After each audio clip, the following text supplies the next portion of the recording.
saw that. That was very interesting. It was about a guy named...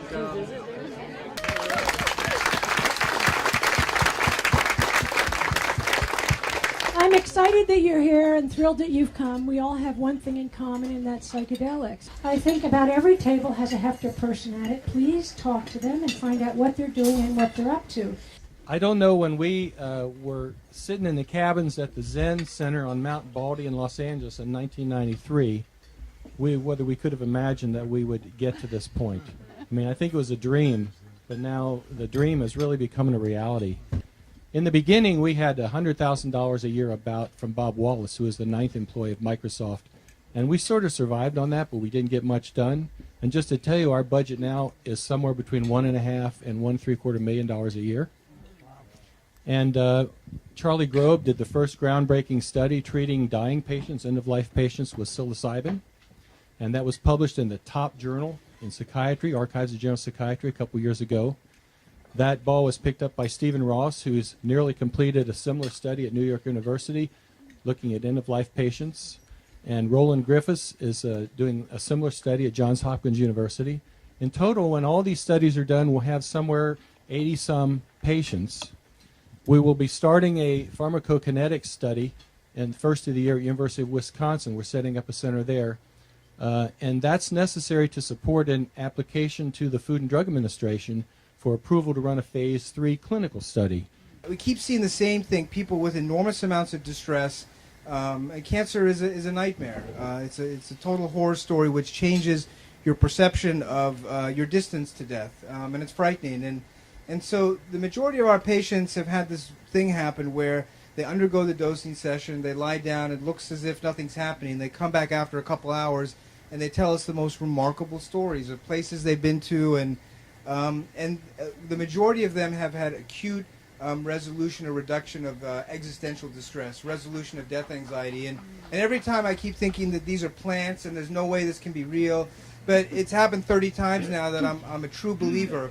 There's no doubt in my mind that psilocybin is the only thing we have in medicine as a treatment for existential distress and for the pain associated with the dying process, the psychological distress.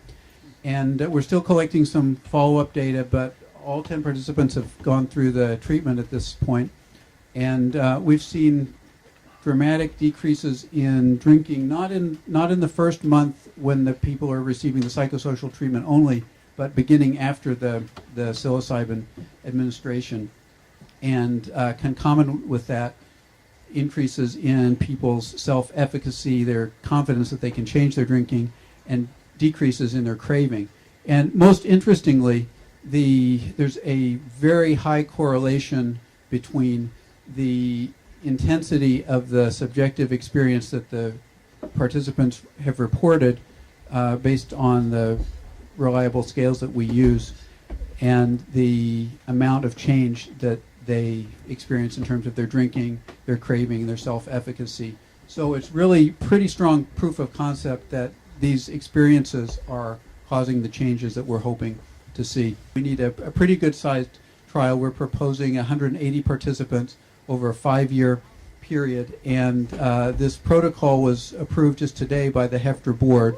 The challenge now is to come up with the funding for this fairly large study.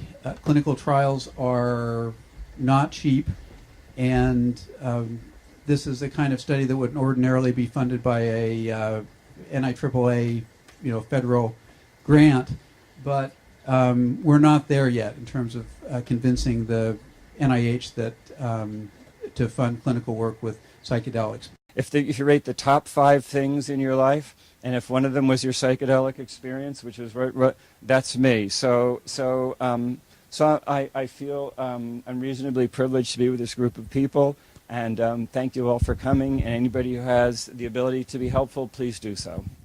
I would remind everyone, you don't hear from us very often because we're a virtual institute. We don't have facilities, we don't have paid staff, we don't have any overhead. So all the money we get basically goes to these research projects. I would just remind you of that. So it's money well spent. And I would just tell you, and I'm not well off, I was a professor, I made good money, but didn't make a lot of money. But the Heffter is my top charity. I mean, I've cut back on everything so I could give as much as possible to Heffter. I really believe in it. So consider, if you give money to charity, consider that Heffter could be one of your top charities. And I really encourage you to really open up, because we really need it now. It's not just a game anymore. We're on the road to get there. We can do it. If you believe in us, we'll do it. And so support us.